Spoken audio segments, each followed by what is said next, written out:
Good afternoon, everybody. Welcome to Dataphyte Election Dialogue Series. My name is Lucio Konkwa.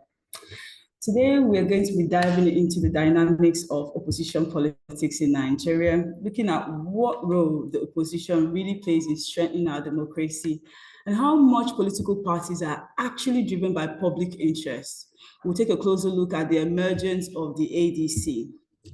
In the last few months, we have seen waves of defections from opposition parties, such as the two current sitting governors from the PDP, Mr. Sherif from Delta State, Umo Enong from Akwa Ibom, and many other PDP legislators and federal, both at the state level and the federal, switching allegiance to the All Progressive Congress. And also, we've also seen that some political parties, some opposition political parties have also lost some of their members to the newly budding ADC coalition, the All Democratic Congress coalition. Over time, we've seen this, and also we have seen that this coalition didn't come with new faces, but with old elites who have created the current political system. We now have the likes of El Rufai, Atiku, Amechi, and even David Mark. And this brings to question whether the current African Democratic Congress-led coalition is strong enough to unseat the incumbent, and are they what Nigerians need right now? Also, we'll also be looking at the concerning issues of the movement, these waves of defection. So many have argued that it is actually changing the dynamics of Nigerian politics, and it looks like we're gearing towards the one-party system. Analyzing these developments with me and answering these questions are Mr. Bisi Abidoye, the Assistant Managing Editor, Premium Times, and the Head of Special Reports, and the Northern Desk at Premium Times. Mr. Abidoye is a veteran journalist who was also Deputy Editor and Political Editor at the Nigerian Tribune Ibadan. He was also a political editor at Daily Independent Lagos, Abuja Bureau Editor of the defunct Daily Comet, and editor of the Herald newspaper, Ilorin. Welcome, sir. Also, we have Mr. Agathus Chibuike Mgbeahuruike. I'm so sorry, sir. He's a seasoned development practitioner with over 15 years of experience in civil society governance. He was a former national coordinator of the Transition Monitoring Group, served as election consultant for the National Democratic Institution for International Affairs, and he's also currently an election consultant at the Center of Democracy and Development, Abuja, Nigeria. Unfortunately, our third speaker, Dr. Lina Hoffman, could not be with us here today. But welcome our guest speakers and political analysts. Welcome, Thank sir. you. Thank you. All right, thank you so much. Thank you so much for joining us today. This is going to be an interesting conversation. This is going to be really an interesting conversation today. All right, Mr. Chibuike, pardon me if I called you that, sir. Mr. Chibuike, can I ask, as an election consultant and looking at Nigeria's current political environment, I want to ask you, do you think that the current coalition would be able to disrupt the ruling party's grip on power, or are they also capable of shaping outcomes in the future elections? I really want to throw that out. Thank you. Okay, that's a very important question. But first of all, I think before you make any delve into responding to that question, I think I would like you to take a look at our, political environment and then our institutions. If, for instance, we have very, active institutions, and we have responsible political class, and we have, very active, legal system. If our constitution were to be, obeyed to the letter, for instance, anything is possible because people will play by the rule, people will show responsibility, actors will know that they are not just there for themselves. the people on one hand, the constitution on the other hand, the institutions are working, anything is possible. A new coalition can make waves if the incumbent or the sitting government is not delivering on their promises, if they are failing in their responsibility. Sincerely speaking, anything is possible. And I won't be surprised if there's a landslide when we come to the election field. Unfortunately, each of these items I mentioned are not there for what they are expected to be. They are acting on certain scripts. They are no longer being guided by the guidelines that established them, and they're no longer acting according to rules. We all know the role of allegiance in appointments and all of that. Our integrity organizations are being manned by people who show allegiance to the center rather than to the people. So it's a different ballgame, really.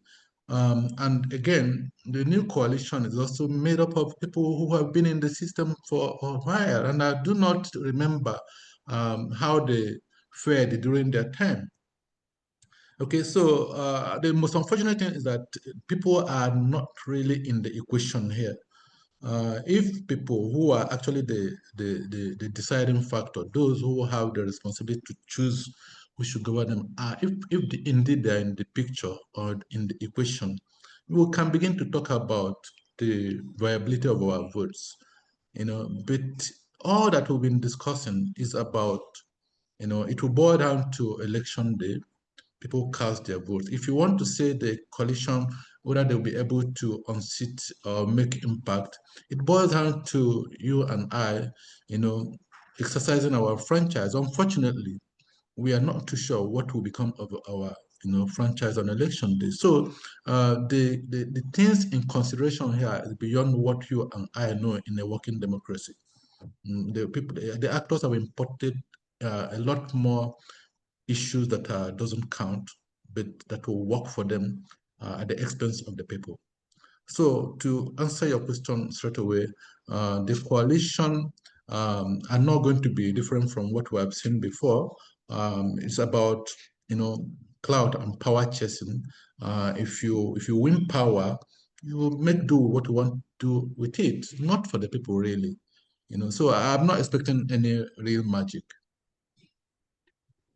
All right, thank you so much, Mr. Chibuike. But looking at history, the current APC, the current APC was once a coalition between the CPC, the ANPP, and also the Action Congress. And now we see them, they are now in power.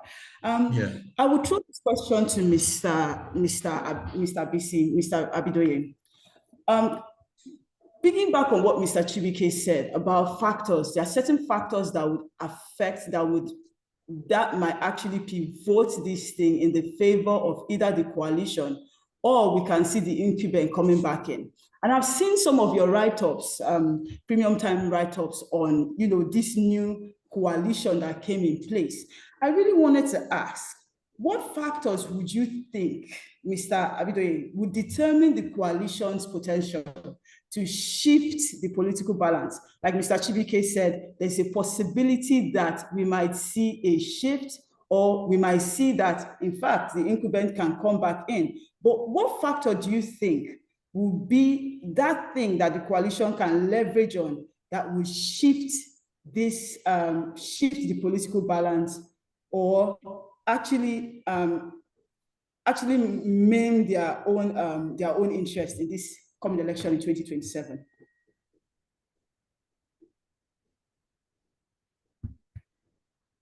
Mr. Abidoye? I'm sorry. The signals are very poor here, and I barely heard what the first speaker said, and even your question, I only heard bits of it. And but if I get what we're trying to ask is my opinion as to the viability and chances of the coalition, that I've read some of my previous reports or analysis on this subject. I think that's the question you asked. Yes. So Was that the what question you would asked? they be able to leverage on? Yeah, yes, that's the question. Yes. Yes, sir. Hello? Yeah. Yeah, that was a question. Yeah, that was the question I asked her. Wow. Oh, wow. Okay. I think we've lost him for a second, but I think he'll be joining us back. But in the meantime, Mr. Chibuike, you said certain things, and I'm going to be looking at that before Mr. Abidoye comes back and also gives us also his own view on this. I really want to ask, because you were saying there are certain factors that could shift this whole thing, and maybe the ADC coalition, we are looking at it as something coming in and might not have the strength to push this incumbent. But like we saw with LP, there might be something that they have that can actually shift this thing in their favor. So what factors are you looking at that could determine this political shift, balance shifting for the ADC and possibly the incumbent and possibly PDP coming back? Okay, so first of all, honestly, let me confess that the new coalition have all the building blocks, have every major actor you can think of. Those who have been relevant over the time, over the years, those who have done a lot in our democracy and all of that. But the issue is when you have a retinue of very many people, showing interest in trying their hands on the #1 slot, what you're going to face is a whole lot of contention. You're likely going to see money becoming a factor. You are going to see a lot of exercise of greed, power, and all of that. And we know that some of the characters that are there. We also know a few situations that are also bringing in some confidence and credibility in this new coalition. People wonder, oh, Obi is in the coalition, and that is sending some signals. But again, we also know that we don't even know how his relevance in that coalition is, and if you be listening to public opinion, some people are willing to accept the coalition thinking it is a people-oriented one, or focused on making changes that will be very acceptable to the people. They don't want to look at it like business as usual. We know that usually coalitions is actually you exercise interest, wanting to disrupt the existing, situation, wanted to disrupt, to take power from the incumbent. But it's important to ask the question, in whose interest? Now our democracy have so, undermined the people to such a level that people are beginning to they don't seem to see the connection between their individual votes and good governance. You understand? Because over time it has not counted. So we are looking at the coalition with a deep suspicion. People have not minced words to express what they actually want in that coalition. Some are coming back to reckoning. Some are becoming visible once again.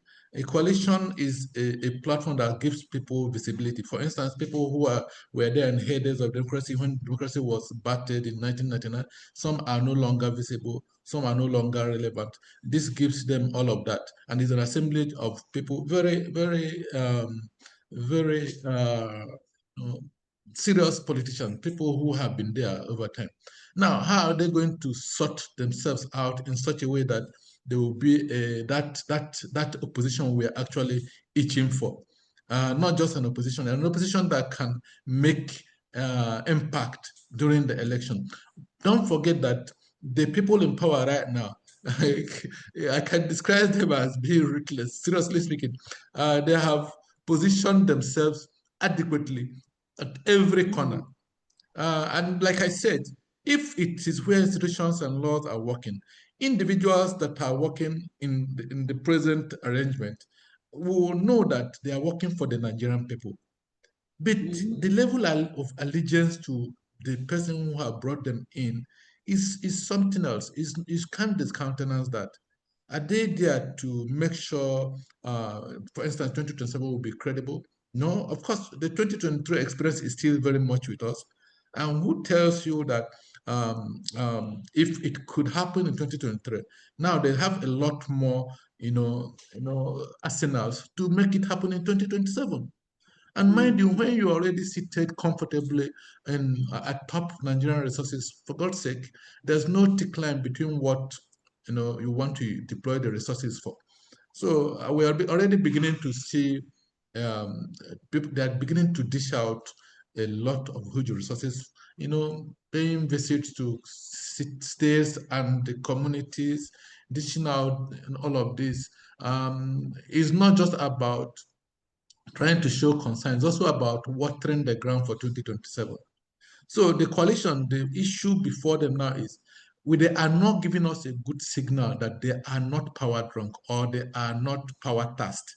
They have not given any signal that we are not going to fight over who will eventually become the ticket holder in the coalition. What we are seeing is on-the-ground contention, very serious contention for power that might even take us to 2027 without them, getting things right.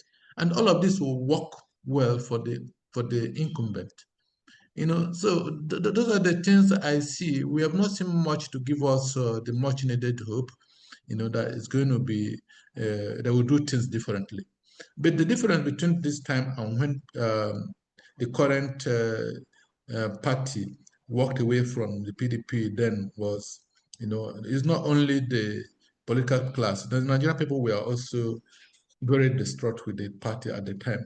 So the coalition was given the benefit of the doubt, and we wanted a change. However, it is just like 1999 when we needed a democracy, from military expedition to democracy. We didn't so much scrutinize what was going to come in as a democracy. No, we are just comfortable that we are having a democracy, and however they play it. And that's exactly what we're going to be faced. That was exactly what we faced when APC, arranged themselves and took over from PDP. PDP was beginning to act on their own as if they would stay there for eternity, So there were a lot of negativities in that, in their delivery processes to the Nigerian people. They were accused of corruption and all of that. So, but this time around, Nigerians will pray that this coalition works. But unfortunately, it's just a wish. Thank you so much, Mr. Chibuike. For Mr.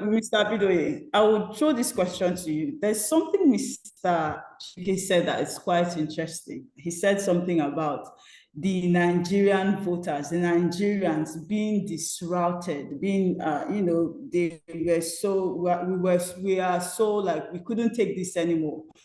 So allow the current incumbent, the APC party, come in place. And now seeing Tinubu's policies, the government's policies and all that has happened, the numbers are coming in with Nigeria inflation rate, Nigeria's inflation rate, the increasing cost of fuel and everything, and all this has been driven by reforms and policies that this incumbent government made.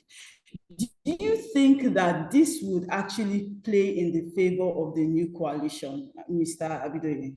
Do you think it would? Well, yes, it will depend on the opinion of the new coalition. of the people. Yes, it will depend on the image that the coalition is able to create for itself. If it creates the image of just an opportunistic group that is offering no new idea, that is offering no vision or whatever, and then the people will just ask, these are just people positioning themselves for power, and then, but the policies, they have really, the policies of the incumbent government has really brought out some issues that could easily have played into the hands of the political opponents of because the removal of fuel subsidy, those policies, they have created a hardship that is visible everywhere. But in addressing them, people have to offer credible solutions. You have to offer alternative policies. But we also remember that the bedrock of those policies, of the crisis, what led to this crisis are issues like fuel subsidy removal. And it was something that all the major political parties canvassed when they were running in 2003.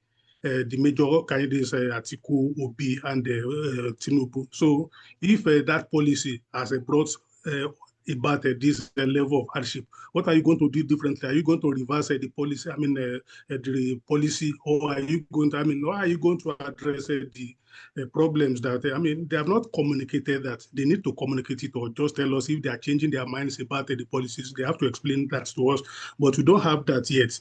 It is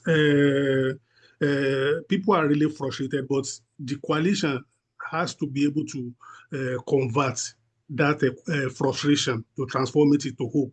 When the APC, when they came in 2015, people were already tired. I mean, there was people were tired about the long rule of the PDP, and there was mass discontent. What these people did was that they just were able to lap onto that, and then brought the slogan of change. People just wanted change, and it became a grassroots thing. Everybody, whether you are an Okada driver, whether you are a university teacher, whether you are I mean, whatever, everybody just, I mean, wanted change. And they were able to ride on it, even though it appeared that even though many of them were either not serious or do not know how to bring about that change. But at least people had something to connect with. But now we still don't, I mean, I've not seen anything like that from this coalition. My own, I mean, I'm sorry that I was unable to just contribute to the earlier discussions we had because of the signals, the post network signals.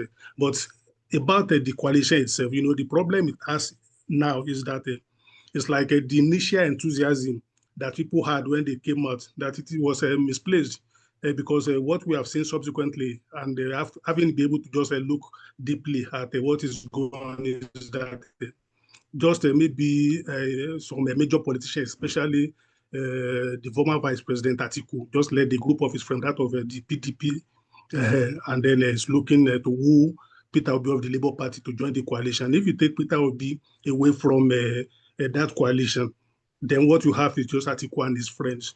And it's like a solution for the PDP because, you know, he was one of the major factors in the crisis in the PDP. And you could hear since they have left that those that people would ordinarily expect to follow him in the leadership, within the leadership of the PDP into his new party, many of them have decided to stay back. And in fact, the attitude they are showing is that, I mean, is that of relief, that at least he has taken away his problem, let him go and cause his own problem somewhere. And we have seen how it is happening already in ADC, because one of the major issues that led to crisis in the PDP that even obliterated his chances in the 2023 election was what to do about that principle of rotation, power rotation between the North and South.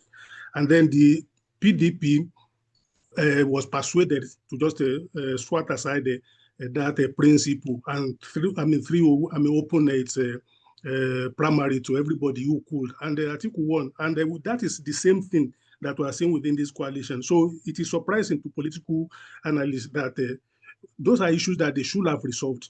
But we have seen that they have not resolved it, even with amongst themselves. You expected them to have at least reached a conclusion or a consensus on whether, so that it should not be an issue for debate outside that, because that one has already polarized them and it has affected them. So what we are now saying is that that coalition is actually not a coalition like we had in 2020, I mean 2015, or even in 1999. When we talk about coalition, especially in this third republic, everybody's mind go to the APC. Not, I mean, forgetting that even the PDP itself, when it was formed in 1998, it was a coalition of, alliances of the major establishments, the mainstream groups from across the country. What they wanted was to create a coalition of all the mainstream groups within the country as a bulwark against a military intervention, because they realized that as long as the polity remained fragmented and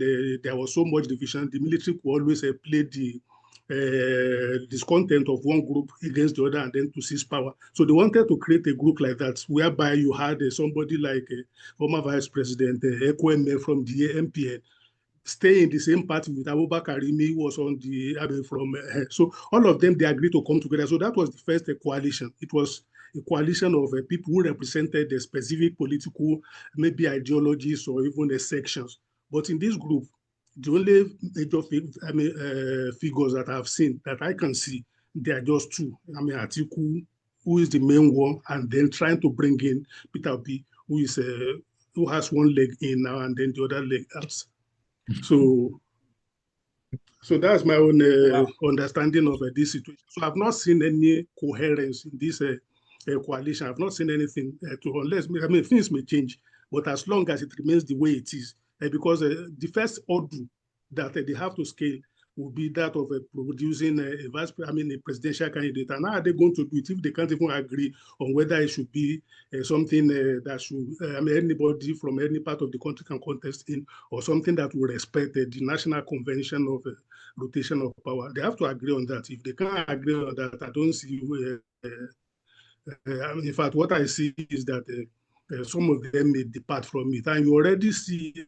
You can already see it in the attitude of people like Sule Lamido. Sule Lamido attended that launch of the coalition in Abuja. He was there. Ali Babangida, the former governor of Niger State, they were there. But they have sort of retraced their steps, and then they've been condemning it because if you remember, if you heard what Sule Lamido said in an interview with Daily Trust, was saying that this thing was brought about by maybe ambition, vendetta, and all of that. So they have to just at least, first of all, get a grip on themselves and then decide on what they want to do, and then take positions, reach consensus before they can come out and then expect to make the sort of impact that coalitions like that had made in the past. Thank you. Thank you so much, Mr. Abidoye. I will just stay with you on that, right? Because I've heard so many of what you said. And it looks like what you're saying, if I'm getting you right, is that the Nigerian coalition is not built on progressive principles, but it's becoming a vehicle for political expediency and maybe possibly power consolidation. If I get you right, is that what you're trying to say? Yeah, exactly. That's my own position. That's the way I see it. It's just people coming together. And like I said, if you look at the main picture, the real characters within this, this picture, they are just maybe one now. The other person is neither there or not there, and that is Peter Obi. Peter Obi has a problem in his own Labour Party, but I don't think it is a problem that he cannot manage. It's a problem that he can manage. And he has his own movement that even if he takes himself away from the Labour Party and goes into another party, he will still carry the bulk of that movement into that party. But you can't say the same thing about Atiku Abubakar, because what I can see is Atiku Abubakar moving away from a party that's, where I think he may not be able to get the ticket, and looking for another party where he can run. And then some people escorting him from there. And there are only very few, like we have said, apart from those who are maybe former ministers or former governors and all that, who have lost their privileges in where they are, or influences where they are. So they are the only ones who are there now. But Peter Obi on his own side wants his own supporters want him to run, and he has a platform on which he can run. All that he has to do is just to broaden it to a national thing that can connect with it. So his own his own mission, what he has to do is different from what Atiku has to do. Atiku already has his own something, but without a party, without a solid structure, he will not be able to make the sort of even the showing that he did in 2023 when he came second. You remember that when he first ran without the support of a major party, which was in 2007, he did very badly.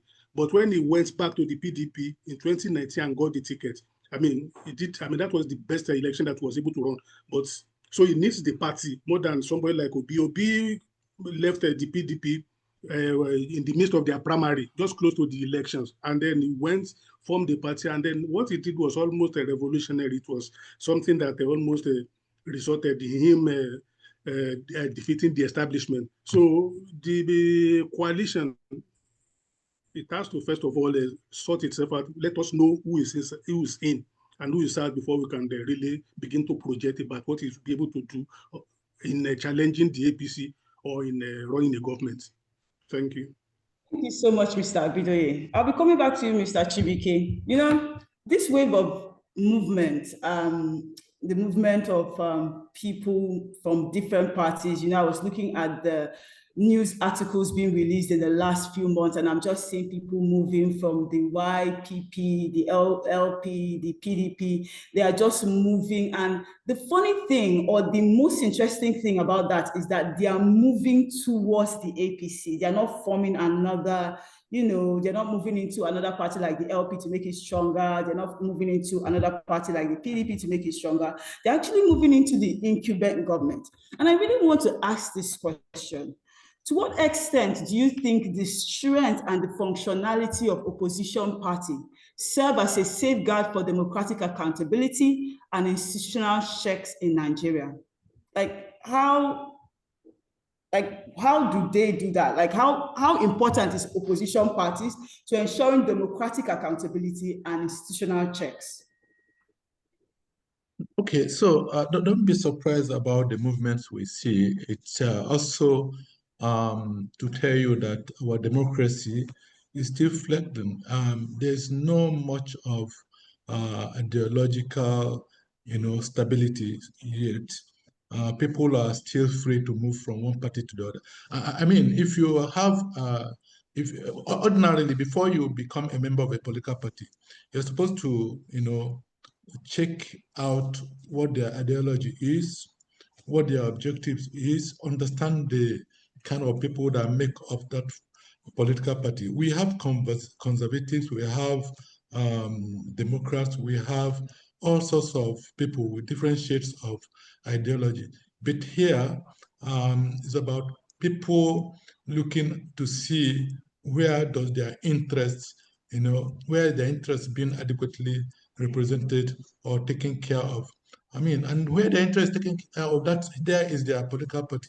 It's no longer about ideology. It's not like I said. It's not Nigerian people are not so much in the equation. But of course, you can't underscore the importance of opposition in a democracy.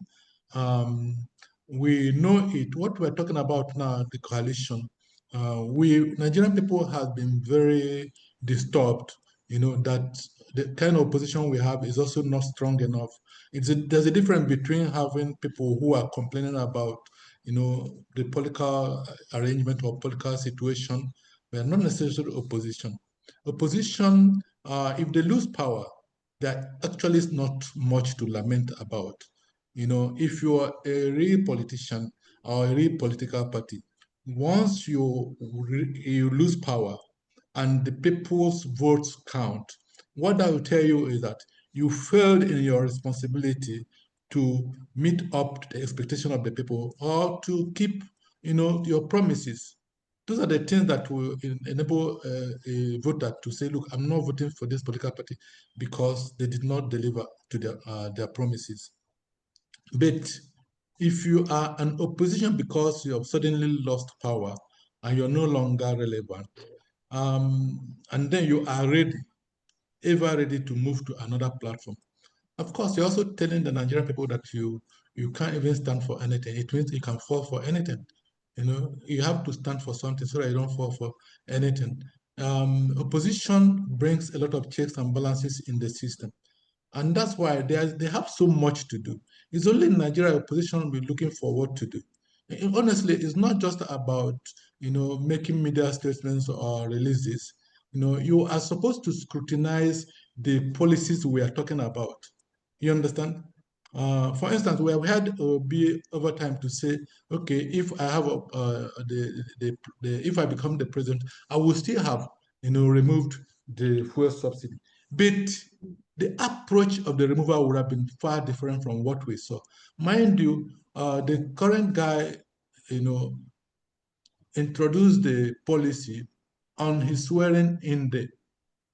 I doubt if he had all the time to scrutinize. They didn't subject it to any critical analysis. They didn't know to what extent Nigerians have benefited or how it is laced with corruption or anything. Nothing like that. You just can't make that pronouncement. And so the difference would have been any other government, opposition would have said, okay, I would have taken the first 2 weeks, assemble experts to see what does it really take to to remove or to restore fuel subsidy. That's the difference. And then you also want to go ahead and provide palliatives, to cushion the effect of the excesses the people are exposed to. We didn't see all of that. So, but the opposition is supposed to be more organized, more responsible. Don't act as if you want power so much. It is actually as a result of your influence when you're not in power that people will really take notice of, not when you actually have the power. You understand? But the truth is that the easiest entry point is for you to scrutinize those sensitive policies that this current administration is designing. We don't know to what extent it is actually, helping the Nigerian people. We see that we see tax reform, we see, power reform, electricity, and all of that. We see that we are buying a lot so high now. Some people have been so pushed that they can't even express themselves again. The majority of people are just watching to see where we are heading to, but they are suffering. That's just the truth. And there's an opening for the opposition. You have to work hard. You have to provide alternative solutions. You have to provide alternative strategies. But here, this is where opposition will say, if I say it, the current incumbent, they will hijack what I have said or the strategy I have just laid beyond all of that. That's not how it works. And we also think oversight is also very important, which is as good as also providing, scrutinizing the policies. You have to oversight this government. There is no dull moment for the opposition, especially in Nigeria, where the incumbent or the power that be seem to be doing things differently. And Nigerian people have taken the responsibility to be opposition on themselves. It is only Obi, for instance, and to an extent to Atiku, that we see that, okay, in response to certain harsh policies, they want to offer some leeway and all of that. But it's not consistent. They don't have to be tiring. If it's not, we're not talking of individuals. We're talking of opposition political parties. Right now, we have 18 of them, I think so. So we can only remember the major ones, Yes. 3, 4 of them. So where are the others? For others, this is not a time for them to, keep themselves adequately ready. And here you see political parties being formed, not necessarily to get power, just they try their hands. If they fail, they are ready for the highest bidder. And that's not what they're supposed to be doing. And mind you, this opposition also represent a larger population. I listened to my Oga there. What he was saying is, a political party is supposed to be a representation of a larger Nigerian people. They're not there for themselves. So if you're also not in power, you're also supposed to be, consulting the Nigerian people. You're supposed to be looking at the heartbeat of Nigerian people. What is it that's working for them? What is not working for them? And all of this will constitute your entry points when you want to seek power. Because the powers, the political party we have now have so, positioned themselves in such a way that it will take a lot more to ease them out. It's not going to be easy. You understand? Because a lot of things that works for the incumbent is they have the resources, they have the platform, they have the appointment powers and all of that. They do exactly whatever they want to do. And they are also there to also disrupt efforts by the opposition to contain this whole situation. One way or the other, you cannot fail to understand that they are also part of the disruption. And it is allowed in a democracy. Somebody will not be strategizing to ease you out. You also have to strategize to frustrate the opposition. And this happens every time. And we see it every now and then. But the opposition should not lose sight. If I were them, this is the time to understand exactly what Nigerian people want, and offer alternative to all of those things, so that those that are there right now, who are more likely to reverse some of these harsh policies for whatever reason, will also become vulnerable towards 2027. And accountability and transparency is one area that is is difficult for Nigerian people to understand. What we know is that we have so many various, areas that Nigerian get their resources. We have petroleum. Today, I was thinking that this government should be able to account to the Nigerian people how much of petroleum do we export, how much do we even generate. We cannot say for certain what we get from our oil. We don't know. We don't even know to what extent the reforms that we have today, because my only measure of a working reform is how does it translate in in good governance? How do Nigerian people, experience it? How do they benefit from it? If we're hearing, reforms here and there, and yet commodities remain what they are, even going higher and higher, it means those figures we see, those statistics we get every day, is not working. It is not enough that the incumbent have a lot of people who speaks on their behalf, who will blow all the grammar, convince the Nigerian people that things are working, and when you go to market, nothing has changed. That's my whole idea of transparency and accountability. So we don't know what has become of all our integrity organizations, for instance. They are allegiance to the government. They no longer work for the Nigerian people. We don't know the situation of corruption right now. These are areas the opposition should, do much, much better. If the incumbent is not doing it, if the political party right now is not doing it, they should be the ones to interfacing the Nigerian people. And then waiting patiently for, if they have worked hard, it will be their time to get power. There's nothing you can do if you're not working, if you're not identifying with the Nigerian people. If all you do is to criticize without offering, any alternative solution, it becomes an issue. And Nigerian people are smart and they are watching. We are between the devil and the deep blue sea right now. That's why I say Nigerians are praying for the coalition to get it right.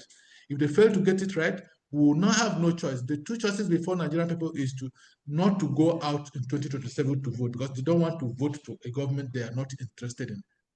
Or some will be forced to cast their vote for the incumbent. We don't want a situation with the choices before us is diminishing every day. And that is a very dangerous scenario for us. Thank you so much, Mr. Chibuike. I see that questions are already coming in. Please, if you have your questions, you can drop it in the chat, and our able guests will be able to answer it during the question and answer session. All right, Mr. Abidoye, I'm coming back to you. I saw you mentioned something when you were speaking, and you were saying how LP came in, even the Labour Party came in with a new face, and the quick way Nigerians were able to respond. I think that would be Mr. Chibuike. The quick way Nigerians were able to respond, that it shifted, that we could see for the first time a political party, an opposition really strong enough to put fear and to bring Nigerians out and rally for a new government. All right, Mr. Abidoye, I would like to ask you, given the unprecedented support Nigerians gave to the LP, the Labour Party, in 2023 elections, do you think that signals a genuine political shift in Nigerians' electorate?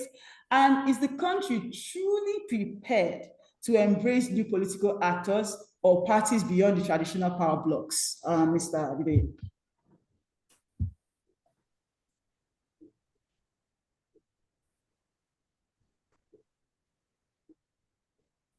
Mr. Abidoye.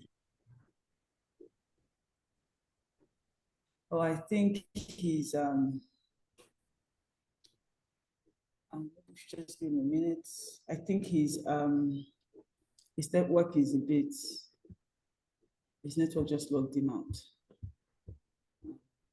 While we wait for Mr. Abidoye to come in and answer that question, I will throw this question quickly to you, Mr. Chibuike, because all you have said just sums up to the fact that there's a possibility that Nigeria's democracy is vulnerable, seeing as there is no real strong opposition party to actually challenge the incumbent currently. Do you think that this whole thing shows flexibility for Nigerians' democracy, or there's already systemic party decay for us in Nigeria right now?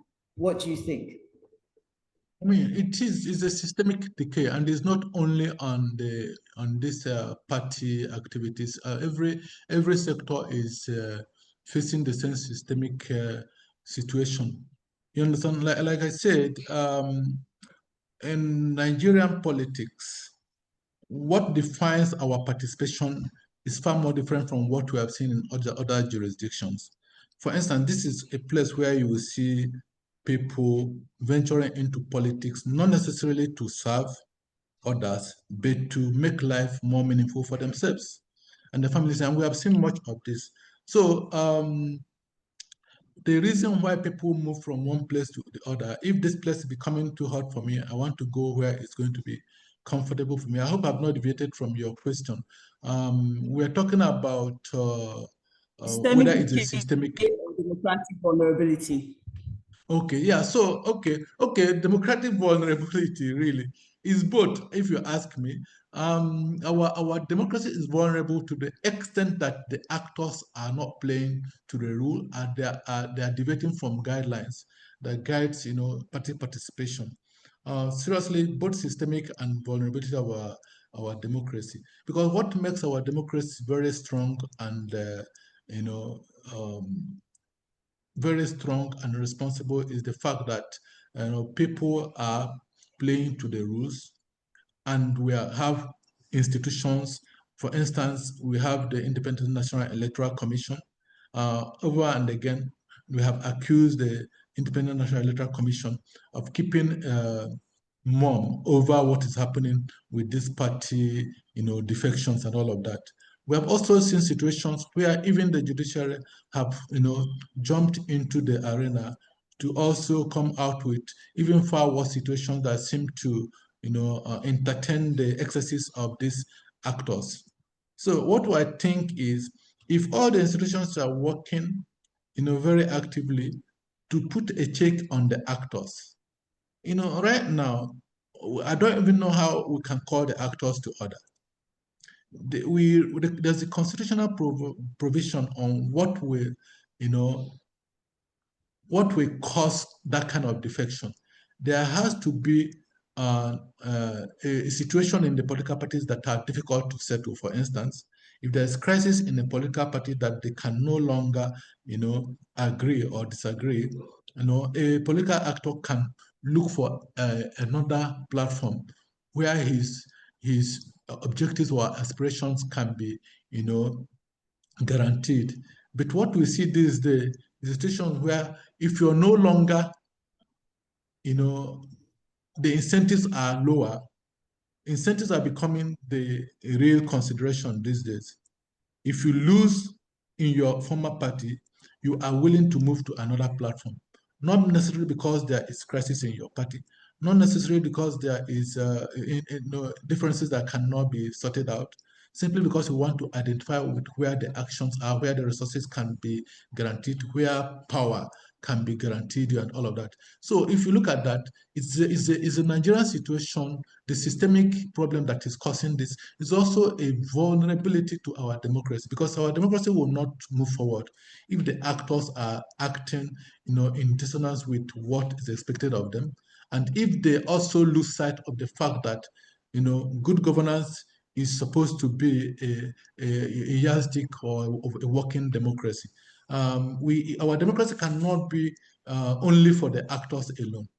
The Nigerian people are yearning for good governance. They are not getting it. And the actors are smiling away, each day.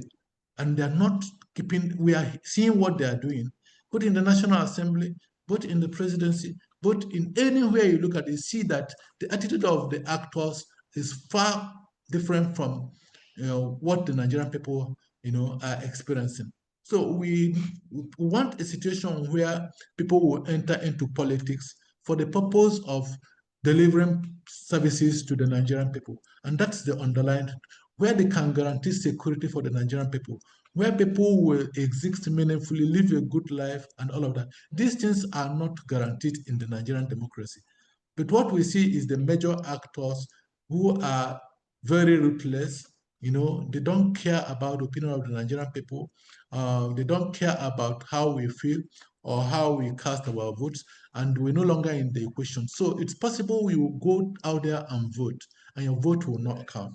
It's possible you will vote against a candidate, and the candidate will still, emerge. So those are not what is expected of a working democracy. And so it's both systemic and it's both a vulnerability to our democracy. And until the actors learn how to play by the rules, until they learn that, look, Nigerian people are the ultimate beneficiaries of our democracy, it will continue to be like that. And the enthusiasm towards 2027 is winning down dangerously. And like I said, the choice before us is shrinking very seriously. People are beginning to, we can only be spectators in our own democracy, which is a very dangerous phenomenon. Thank you so much, Mr. Chibuike. And Mr. Abidoye, welcome back. It's so unfortunate that network has been going off and on and has been a bit unstable. But thank you for coming back. All right. I really wanted to ask this question, seeing as how what Mr. Chibuike just said about our democracy and governance, in core of governance, Nigerians being tired of promising and not even delivering governance. And looking at what happened in 2023 with LP gaining such credence in such a short period of time and coming to become the third party, that was just a new opposition party just coming in place to challenge the incumbent. And we saw the amount of the way Nigerians, especially the youth, embrace the Labour Party. Now, my question to you is that, is Nigeria's political environment already shifting? Does this actually signal political shift in Nigeria's electorate? And is the country truly prepared to embrace new political actors or parties beyond the current traditional power blocks we have?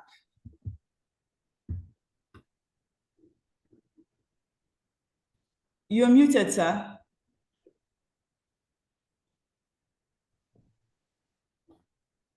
Thank you. Yeah, what I saw of defeats, Obis or the Labour Party's defeat in 2023 is just essentially the power of mobilization, youth mobilization. We had a group that was able to just scale the advantages of the old traditional way of mobilizing political support. People will always talk about streets, especially state level structures, government structures, state level structures that you can use to mobilize support and then organize people for elections. They didn't have that, but they were able to overcome that using the new technology. That was one key thing, one key issue. And then they built this around maybe an ideology, an issue.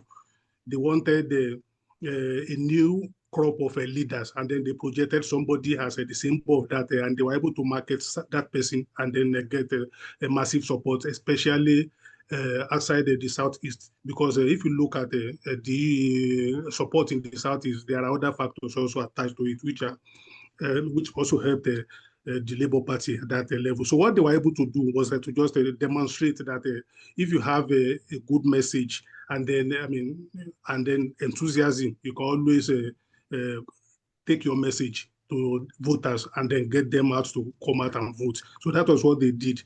Now, going forward, about whether it has created a third force, well, we have to see what happens next, because until 2015, maybe by the 1999 up to 2000, and then 2015, Nigerian parties, we've always had two party contests, and that was what we thought would be a solution to the Nigerian problem of sectionalism, religious bigotry, and all of that.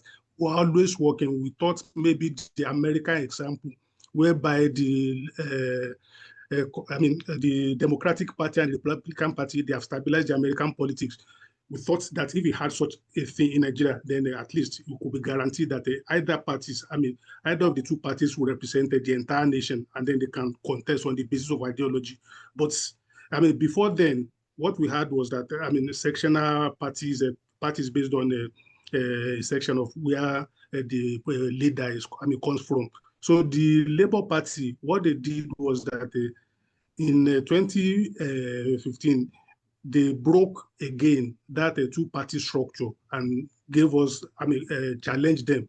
That was what the Labour Party do. So going forward, whether that thing is, will cause or constitute a shift in the Nigerian polity, will have to be determined by what happens subsequently in 2027 and afterward. Until then, it will be premature to say that they have caused a shift, whether seismic or whatever in the polity.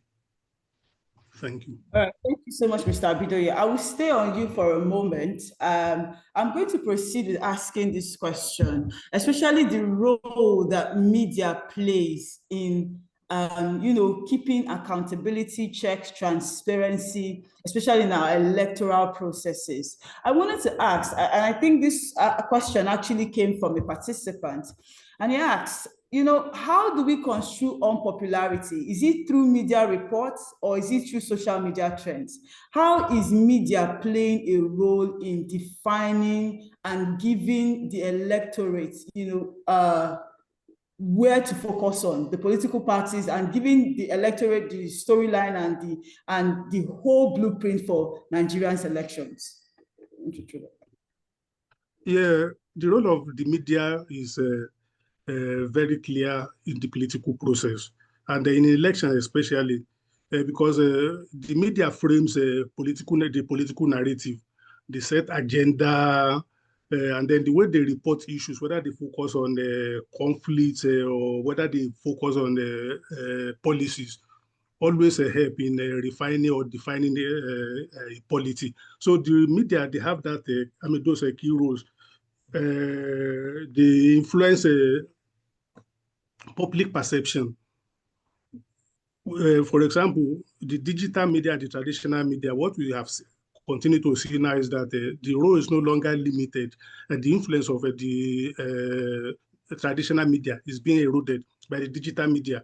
People who are not even journalists, they can, whether they are, what do you call them, whether they are influencers or political influencers or whatever, they can always come, and then groups can always come, and then through platforms like WhatsApp, Facebook, and Twitter, they can influence, take messages directly to the people, bypassing the traditional gatekeepers in the media. So what we are seeing that the situation is becoming more fluid. We have citizens like journalism, people who can even better report elections, who can better protect the integrity of elections by reporting directly from polling booths, collation centers, and all that. So we have seen that role, and I think in spite of all the challenges of fake news and deepfake and all of that, the media still has a very big role, because the reports and how they frame it would determine the credibility that the process has. The process has. If it is framed in a way that there is so much vote buying, there is so much crisis, and we do not analyze or put things into context, it will affect the credibility. It will erode the credibility of the process, and then even contribute to discouraging voters from participating in elections. So the media has a role, and that role has to be played well if we want democracy to develop. Having said that, I would like to add to that in most of these things, I always want to avoid being pessimistic about the process. In spite of all the challenges that we have, I believe that there are progress being made, because if you see political parties, when we talk about people cross-carpeting, moving, it has always been a problem, and we saw it as a problem, and that was why after the First Republic, efforts were made in subsequent constitutions to discourage people from voting. And we came to the point that we said, okay, unless there is a crisis, but we know that they have bypassed that that hurdle. What you have to do is just, if you are big enough, you can create that crisis in the party and cite it as reason for you to leave the party. It is only those small ones who do not have the resources to create major crises that will be caught in that web and then thrown out. So the problem really is that our democracy, especially our political parties, they are still in a rudimentary platform or basis for the promotion of maybe specific ideologies or policy goals. But what we have in Nigeria, they are not yet playing that role. They are not strong enough. They do not have the capacity yet. That will evolve over time because and it is based on the attitude of the Nigerian electorate itself. What they require of the governor, what they require of even the senator, is that they are physical things. They want you to influence to bring projects to your own constituency. They want you to help their children to get admission or to get a government employment. They want you to help them do this. So you are not assessed on the basis of maybe how you contribute to legislation or oversighting. In fact, if you become, if you are so focal in oversighting that the government targets you and they denies your constituency projects or patronage, then your people will take it out on you and say, you are the person causing trouble for us. Let us take somebody who understands the system. And then, so people move because they could realize that there's no real difference. And it's not even just about the opposition parties. It also affects the ruling parties too, because the ruling party itself, if the politicians, they go into parties hoping to win election or get closer to power. The moment they are not doing that, they move away and look for where they can get that. But parties themselves that are supposed to guide the governance, that are supposed to formulate policies, that are supposed to administer and they don't do it. Even the the ruling parties, they don't do it. What we have is that as long as the elections are over, those who form government, they take over government and remain in the limelight. Those who are not holding any role, they move to the shadows. Whether until they are attracted by some other things, but that's not supposed to be what political parties are. We understand that, but that is the stage that we are in now. Until we are able to build the real political institutions that will have policy institutes that will be involved really in governance, in shaping policies, in forming ideologies and addressing the issue and becoming, really effectively aggregating and articulating public interest, then we begin to have that. But like I said, it is not something that should make us despondent. We are learning. This is a learning process. 20 years, 30 years, people can still remember what happened in 1999. That is about 25 years ago. Then in another 25 years, maybe we will have moved.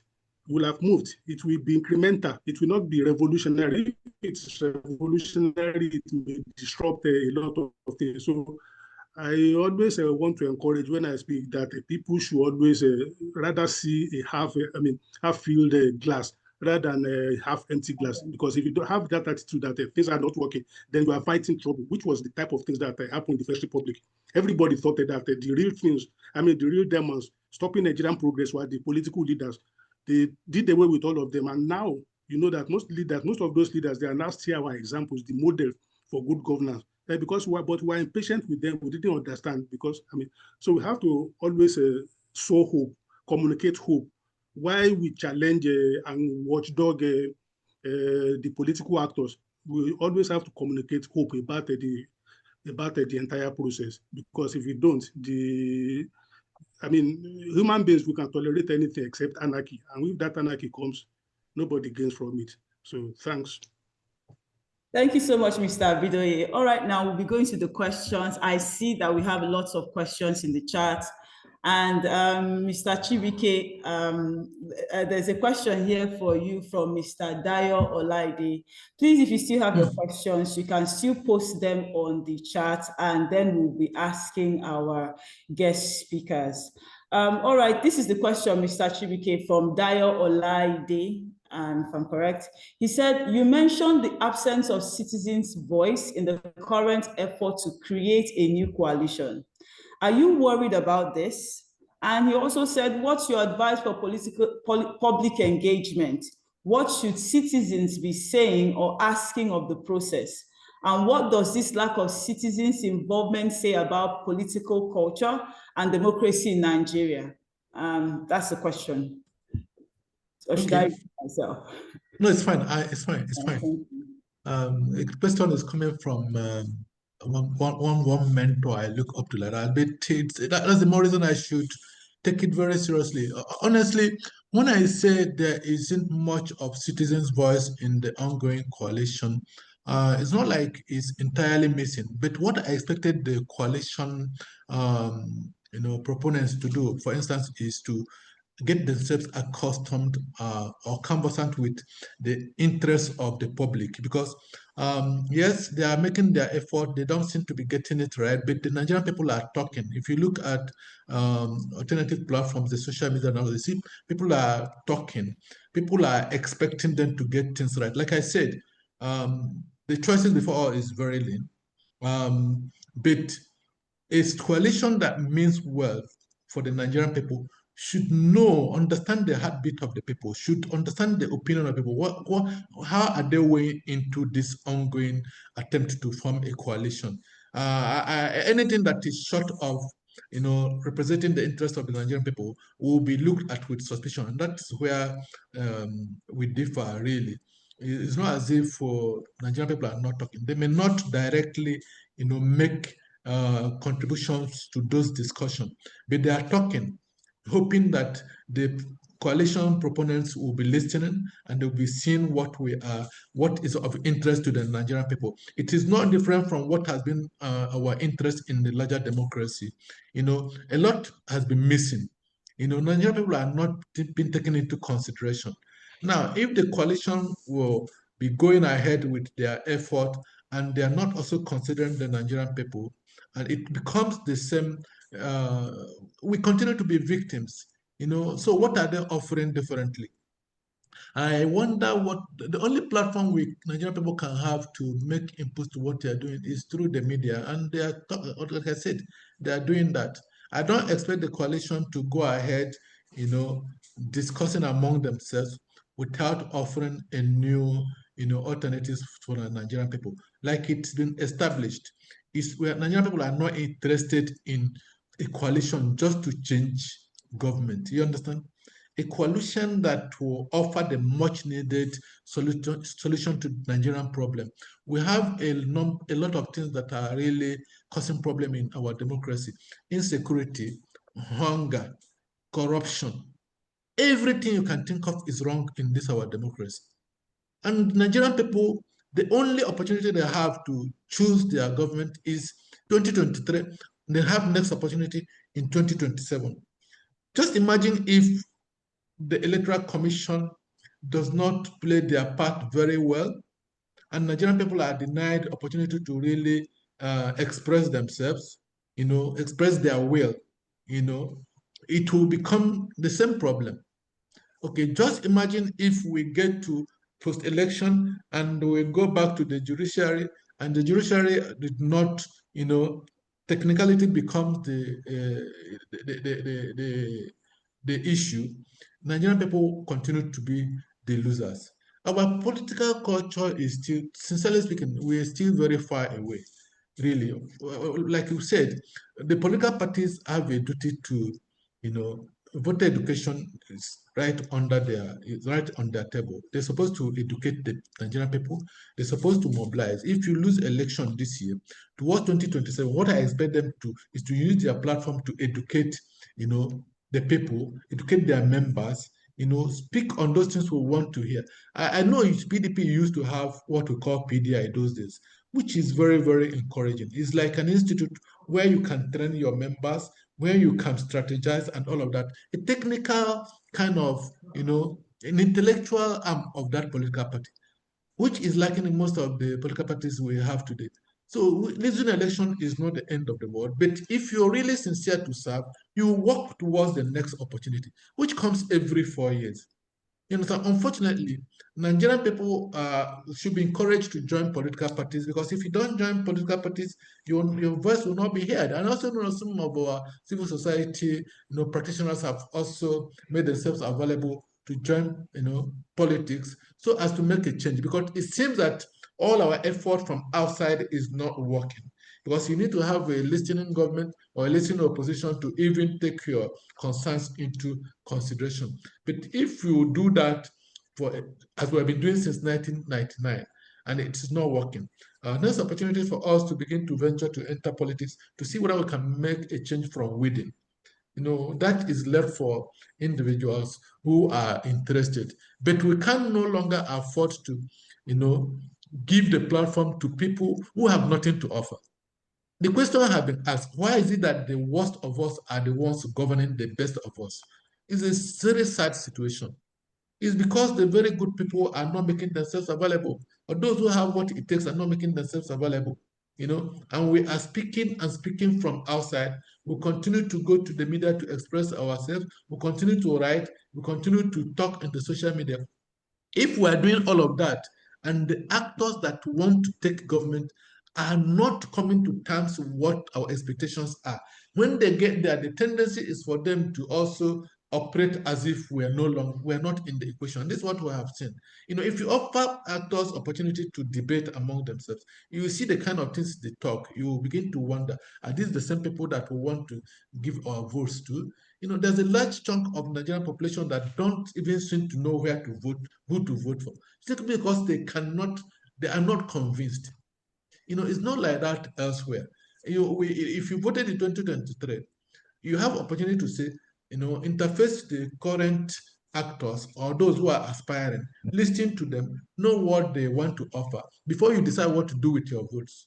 But we don't have that opportunity.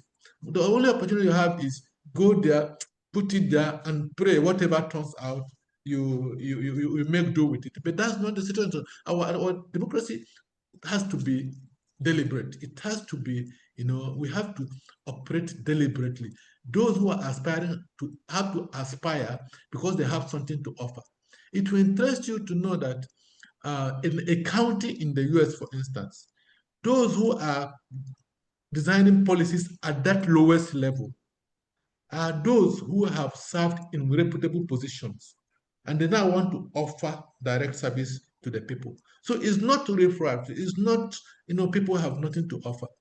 But there is no place in our, politics today or democracy that says people have nothing to offer, you're not learned, you don't have any qualification, and then you can aspire through Godfathers, and then you have your way into that place. The policies you're going to make will certainly not be what is expected of the Nigerian people. So, head or tail, the Nigerian people are the ultimate losers. The earlier the coalition understand this and operate in a manner that will be of interest to the Nigerian people, the better for them. But if it is to take power devoid of the votes, I don't know how they're going to do that. If you need to get the votes of the Nigerian people, you have to do what the Nigerian people expect of you. You have to do a lot more to interface the current those in power this is to say what you are doing is not good enough for the Nigerian people. We have a better alternative, and you offer it and you let us see it so that at the end of the day, our votes will count. There's a lot more to do in our political culture. There's so much gaps, so much vacuum, and I can't tell you if we proceed the way it is right now, 2027, the result will still be far from desirable. All right, thank you so much, Mr. Chibuike. I think because we have a few minutes left and there are lots of questions, we would like to keep the responses very brief so that we can be able to answer and respond to every single person on the chat. All right, for Mr. Abidoye, there's a question from Mr. Bako Abdul Usman. His question goes, is Nigeria not matured enough for a shadow government that can articulate policy issues and project it to the electorate for alternative and buy in to be elected, seeing everyone is interested in the #1 position? Well, shadow government is a feature of a particular type of democracy, which is the parliamentary type of democracy. Their leaders and the leaders of the government, they are all in the parliament.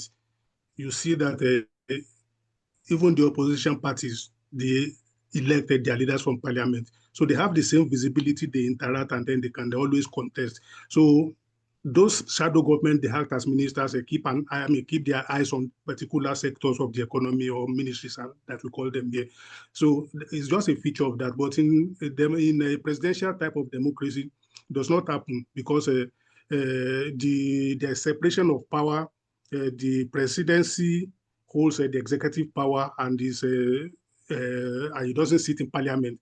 So even whatever you say in parliament, does not, you can only say it as a body within the parliament, unlike maybe in the parliamentary system where every time or every day there's a session which the opposition has the opportunity to challenge the prime minister, who is also a member and sits in parliament. So during the question time, is obligation parties. But I mean, where will you, the president in Nigeria or in the presidential system, how often do they go to the National Assembly? They don't, unless maybe when they go there to present their budgets or special occasions. So yes, the other thing is that maybe through oversighting, and they do it through the committees. And the committees are not just made up of a single political party. It is made up of those in government, the government majority party, and then the opposition party. So the idea of the shadow government cannot, is not part of the feature of the presidential system that we practice in Nigeria. Thank you so much, Mr. Abidoye. This question goes to Mr. Chibuike from Mr. Bako Abdul Usman still. He's asking, how can the Nigerian system address the issues of allegiance, seeing the nominations of both the chairman and the state commissioner of INEC coming from Mr. President? Please come again. Sorry, come again. So he asked, how can the Nigerian system address the issues of allegiance, seeing the nominations of both the chairman and the state commissioner of INEC coming from Mr. President? Oh, okay. So for those who are very conversant with the submissions of the Uwais reform, which was constituted by the Oyaradua administration. That's one of the best submissions we've ever had since 1999. Everything we need to operate a workable democracy is contained there. And so I think I alluded to this earlier that allegiance is a big issue here. Appointments are supposed to be made, for service. Those who should help Mr. President to deliver on his promises to the Nigerian people. And over and again, we've seen people who act as if they are just there for the president. You could be appointed by the president. He operates with policies, promises are made to the Nigerian people. And once you are brought in as a minister or anybody, even among the integrity organizations, or to man any particular aspect of government, what you are supposed to do is to embrace those policies or those promises which has made to Nigerian people, for which Nigerian people are also going to hold him accountable and help him to deliver it. This is not a time for you to begin to abuse Nigerian people on behalf of the Nigerian president, or you begin to speak ill of people because they critique the Nigerian government. And that's what most appointees do. They leave what is meant for them to do, and they interface and they start facing the Nigerian people, attack dogs and all of that. So this is a big problem in our Nigerian democracy. You separate the appointment principles from this allegiance thing. What you will get is they will leave out their responsibility. That those things that they're supposed to help the president to achieve for the Nigerian people, they leave it around and start doing, singing praises of the president, start talking about his qualification for the next election that is several years away. You understand that what we see? But that West Commission has done a lot to say, take away certain appointments from the president. For instance, one of the sensitive agencies in Nigeria today, as far as democracy is concerned, is Electoral Commission. No, when I was privileged to be part of that on the civil society side, part of that exercise. And for the appointment of the INEC chair, for instance, there were two models. One is that three names are sent to the president for him to choose one among them as the INEC chair. Another one is to operate a South African model, which is let people apply for that position, go through the process, and become the INEC chair. That way, the accountability is to the Nigerian people and not necessarily to the president. And the other area is when you give the president three principled human beings, for instance, to choose one from, he still takes the credit for choosing one among them. But that idea of I am brought in by president, therefore everything good or bad I do is in allegiance to the president, that is not it. And the same applies to the positions you mentioned. The regs are also as critical as INEC chair. INEC chair is simply a figurehead. Regs have a lot of powers. And civil society in Nigeria have been very, critical about, appointing people who have things to do with, political parties or to those in power and all of that. These are supposed to be independent positions that will to aim at improving our democratic space, bringing in some reforms that will work for the Nigerian people. But a situation where people will spend their time to show unnecessary allegiance to Mr. President as against service to the Nigerian people, that will not help anybody.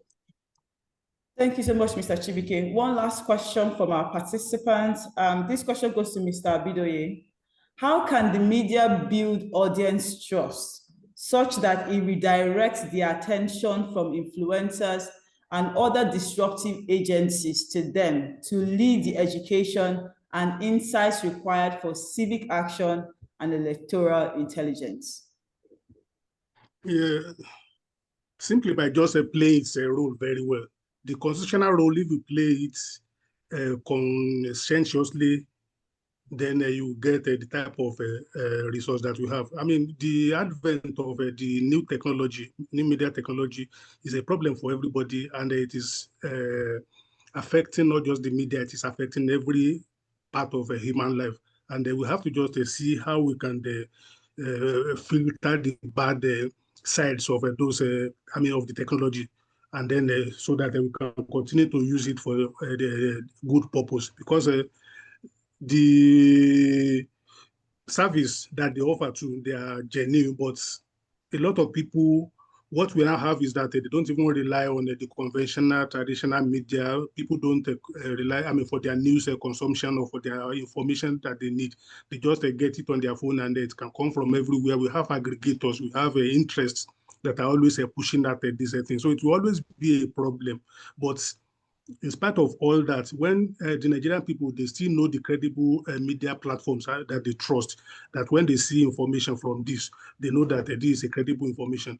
Most of those people who consume fake news or who consume many of them, or I will even say most of them, know that it is fake, but it's just with their interest or their biases to consume such information. For many people, they can distinguish between what is fake and what is, and then they know that if you want credible information, there are credible platforms, the traditional platforms that you have to go to.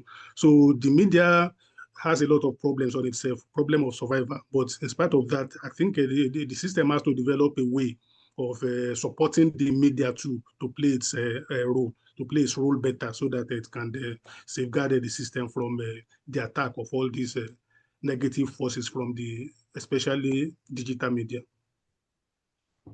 Thank you so much, Mr. Abidoye. All right. I think we'll be ending in the next 2 minutes. I would like to hear your final thoughts. Final thoughts from Mr. Chibuike.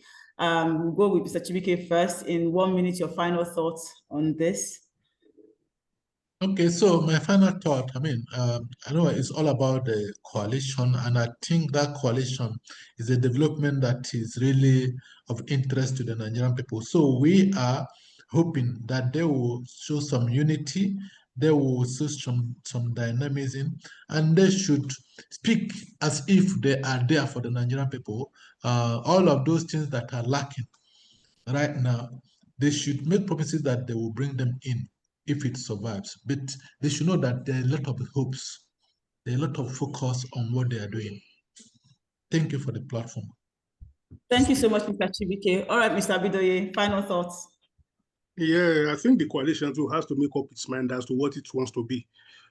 Because the way it has been projected, even from the start, is just as an anti-Tinubu platform, a coalition that is interested in displacing a sitting president. And I mean, you can displace a sitting president, but what do you offer in return? And that is what they have to focus their attention on. What do they want to do? What is their vision? What are their goals? Those are the things that they have to do. And then, but before they even get to that stage, they have to know who they are. As like I said, as of now, we do not know whether who is inside and who is outside. The big picture that we see is just that maybe a group of friends who are escorting somebody so that he can continue his pursuit of presidential powers. But they have to change that narrative and then connect with the grassroots, connect with the people, clear vision, provide credible solutions and those who are in government too. Thank you.